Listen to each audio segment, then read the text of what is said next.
Ambati silks Kanchipuram sorry store now in Vijayawada. Exclusive పట్టు saris, సల్వాస్ and lehengas. T20 ప్రపంచ cup 2026లో ఇవాళ కీలకమైనటువంటి రెండవ semifinal match India versus England మధ్య జరగబోతోంది. ఈ మ్యాచ్లో కీలకమైనటువంటి ఒక మార్పు ఉండబోతుందనేటువంటి చర్చ నడుస్తుంది టీమిండియా జట్టులో. ఆ మార్పు ఏంటనేటువంటి విషయాన్ని ఒకసారి మనం చూద్దాం. మార్పులు చేస్తారా లేదా, అవసరం ఉందా లేదా అనేటువంటి విషయానికి చూస్తే టీమిండియా స్క్వాడ్ గురించి ఒకసారి మనం చూస్తే ఓపెనర్లుగా అభిషేక్, సంజు యాస్టేస్గా ఉంటారు. ఆ మార్పు ఏంటంటే చెప్పడం మర్చిపోయాను, రింకు సింగ్ సెమీఫైనల్ 2 మ్యాచ్కు రింకు ఎంట్రీ ఇవ్వబోతున్నాడు. అది ఎలా అంటే ఓపెనర్లుగా అభిషేక్, సంజు, ఈశాన్ కిషన్, తిలక్ వర్మ, సూర్యకుమార్, హార్దిక్, శివన్ దుబే, అక్షర్ పటేల్, బుమ్రా, అర్షదీప్, వరుణ్. ఇది మెయిన్ టీం, గత మ్యాచ్లో ఆడినటువంటి టీం. దీంట్లో ఒక చిన్న మార్పు ఏంటంటే రింకు ఎంట్రీ. రింకు సెమీఫైనల్ 2 మ్యాచ్లో ఖచ్చితంగా మనకు గ్రౌండ్లో కనిపిస్తాడు. అది ఎలా అనేటువంటి విషయానికి సంబంధించి 2 ఆప్షన్స్ కనిపిస్తున్నాయి. ఒకటి, వరుసగా విఫలమవుతూ వస్తున్నటువంటి అభిషేక్ శర్మ కీలకమైనటువంటి ఈ సెమీఫైనల్లో కూడా విఫలమైతే ఇబ్బంది అవుతుంది కాబట్టి తన కాన్ఫిడెన్స్ కోల్పోయి, అంటే ఆట లేదని కాదు, అద్భుతమైన బ్యాటర్, కానీ వరుసగా జరుగుతున్నటువంటి ఫెయిల్యూర్స్ తోటి కొంత తనకు తానే ఆ కాన్ఫిడెన్స్ని కోల్పోయేటువంటి పరిస్థితి ఏర్పడింది. కాబట్టి మరలా అవకాశం ఇస్తే ఇబ్బందికరమైనటువంటి పరిస్థితులు వస్తాయి అన్నటువంటి ఆలోచనతోటి ఒకటి రిప్లేస్ చేస్తే అభిషేక్ శర్మ ప్లేస్లో రింకును రిప్లేస్ చేయాలి. లేదు, మరొక అవకాశం ఇద్దాం అభిషేక్ శర్మకి. అభిషేక్ శర్మ ఎందుకంటే గత రికార్డు ఇంగ్లాండ్ పైన సెంచరీతో అద్భుతమైనటువంటి ఫామ్ ఉంది కాబట్టి అంతకుముందు సిరీస్లో ఖచ్చితంగా ఆ అవకాశం ఇంగ్లాండ్ మీద ఉంటుంది కాబట్టి మ్యాక్సిమం తీసేరు, అభిషేక్ శర్మను ఉంచుతారు. మరి రింకు ఎలా ఇండియాలోకి వస్తారంటే ఇక్కడ ఎవరిని కదిపెట్టట్టు కనిపిస్తలేదు. ఏ పొజిషన్లో కూడా రింకును పెట్టాడు అనే పరిస్థితి కనిపించట్లేదు. ఇంకొక ఆప్షన్ ఉంది రింకు టీంలో ఉండడానికి. అదేంటంటే మనం మొన్న మ్యాచ్లో చూసాం, చివరి మ్యాచ్లో వెస్టిండీస్ తోటి భారత టీంలో అత్యంత పేలవమైనటువంటి ప్రదర్శన కనిపించింది మొన్న. ఏంటంటే ఫీల్డింగ్లో అభిషేక్ 2 క్యాచ్లు వదిలిపెట్టాడు. మిగతా ఫీల్డర్స్ కూడా వచ్చినటువంటి బాల్స్ని పట్టడానికి ఇబ్బంది పడ్డారు.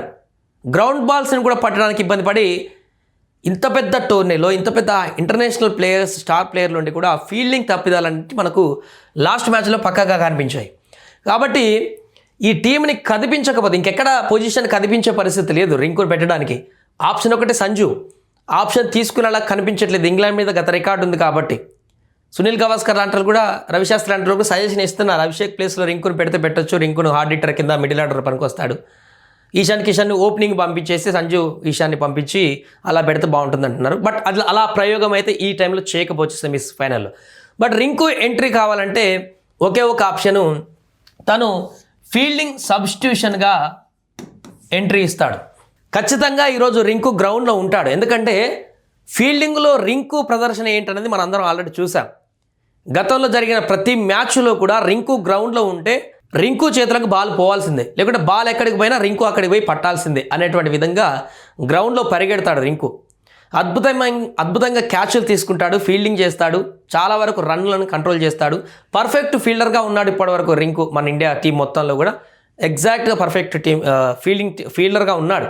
కానీ ఈ యొక్క టీము మేనేజ్మెంట్లో భాగంగా తనని బయట పెట్టాల్సి వస్తుంది. లాస్ట్ మ్యాచ్లో కూడా అలానే పెట్టారు. కానీ ఇప్పుడు ఫీల్డింగ్ ఎర్రర్స్ చూసిన తర్వాత మొన్న మ్యాచ్లో ఖచ్చితంగా సబ్స్టిట్యూషన్లో అయితే పక్కాగా రింకు సింగ్ని ఈ యొక్క సెమీఫైనల్ 2లో గ్రౌండ్లోకి దించుతారు. ఫీల్డింగ్ పర్పస్లోనైనా ఫుల్ ప్లెడ్జ్డ్గా టీం మెంబర్గా అభిషేక్ ప్లేస్లో రాకపోతే, ఆల్మోస్ట్ రాకపోవచ్చు, సబ్స్టిట్యూషన్గా ఖచ్చితంగా రింకు ఉంటాడు. ఈరోజు గ్రౌండ్లో రింకు తన అద్భుతమైనటువంటి ఫీల్డింగ్ ప్రదర్శన అయితే చేయబోతున్నాడు. దీంతో ఇండియా ఫీల్డింగ్ లైనప్లో మరొక బలం రింకు ద్వారా చేరుకుంటుంది.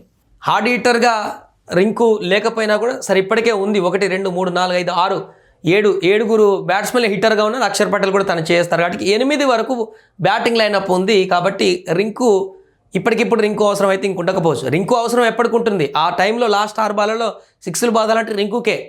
కానీ ఇది సరిపోతుంది ఈ మేనేజ్మెంట్లో. బట్ రింకును కూడా వాడుకోవాలంటే సబ్స్టిట్యూషన్లో పెట్టేసి వాడుకోవడం తప్ప ఇంకా వేరే ఆప్షన్ కనిపించట్లేదు. అభిషేక్ శర్మకి ఈ ఆప్షన్ కొంచెం డెలికేట్గా అనిపిస్తుంది కాబట్టి ఇక్కడ రీప్లేస్ చేయాలి. కానీ ఇంగ్లాండ్ మీద రికార్డు ఉంది కాబట్టి చేయరు, అభిషేక్ శర్మ మళ్ళీ ఒకసారి ఆడిపిస్తారు. ఇది ఈరోజు సెమీఫైనల్ మ్యాచ్లో ఉండేటువంటి టీం. ఆల్మోస్ట్ లాస్ట్ మ్యాచ్లో ఉన్నటువంటి టీమే ఉంటుంది. బట్ రింకును మాత్రం సబ్స్టిట్యూషన్లో తీసుకొస్తారు. ఈ యొక్క టీమే ఈరోజు ఇంగ్లాండ్తోని బరిలోకి దిగేటువంటి అవకాశం చాలా స్పష్టంగా కనిపిస్తుంది.